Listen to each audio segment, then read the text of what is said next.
Hey guys, what's up?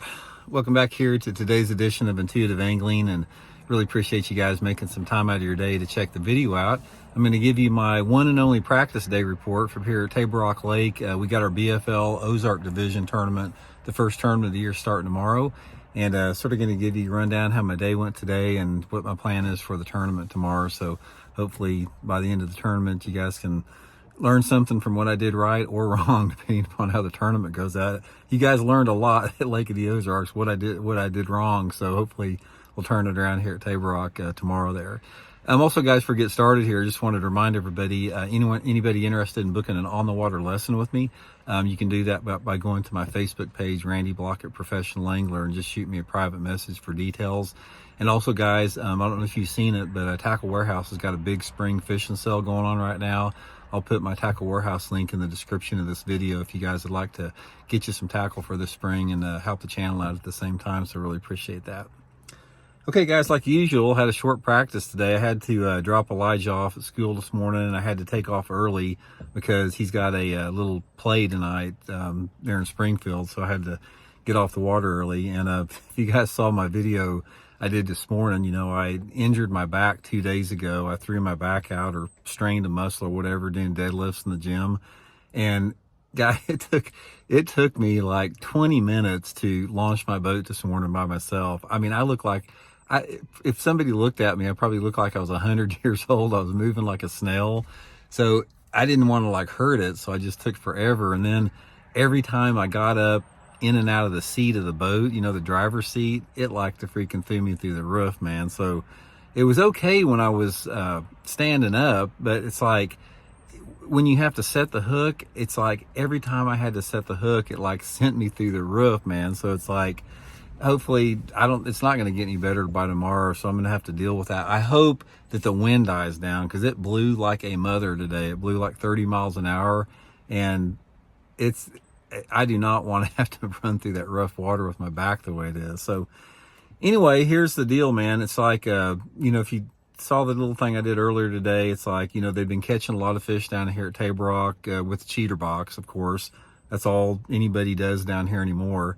But the cheater box on an A-rig over brush piles is how they're catching all the big ones. Of course, I will never do that in a million years. I'll take a butt kicking before I do that. So I spent my day today trying to find some shallow fish, you know, a little bit more stained water.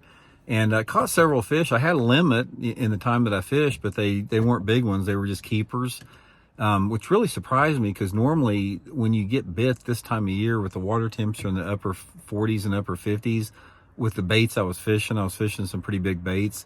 They're usually quality fish. So I don't know if those bigger females are up yet. I think these are probably males that I was catching. But I caught a mixed bag. I caught smallmouth, spotted bass, and largemouth keepers, all three species.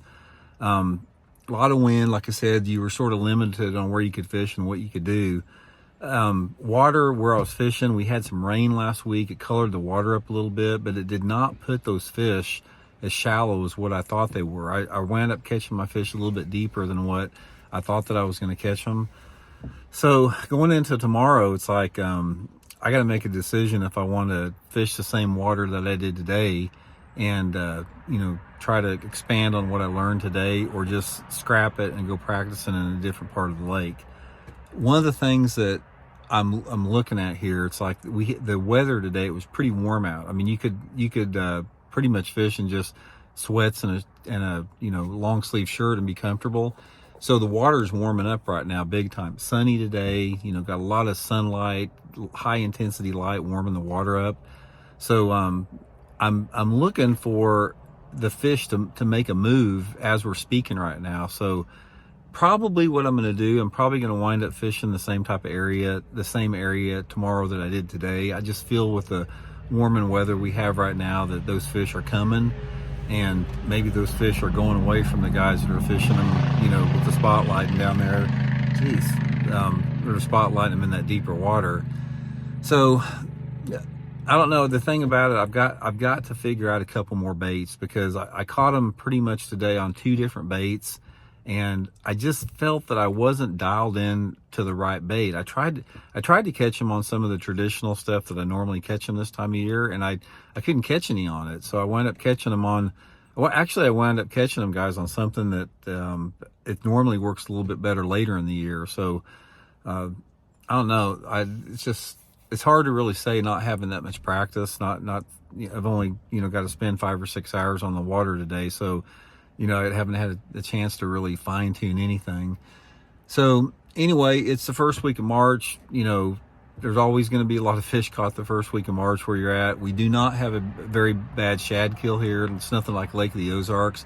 I look for it to be a pretty good tournament. I look for there to be some really good weights caught in this tournament. And the area that I'm fishing, it's got a lot of potential for big ones. I've caught a lot of big fish up where I'm fishing, so I think I'm probably going to wind up doing that. But anyway, guys, I'll keep you updated tomorrow, let it goes, and hopefully I can fish with this back. I'm sort of operating at 50% efficiency right now, so I may need my co-angler to help me put that boat in the water in the morning. But anyway, guys, I'll keep you guys updated, and really appreciate you tuning in. We'll talk later.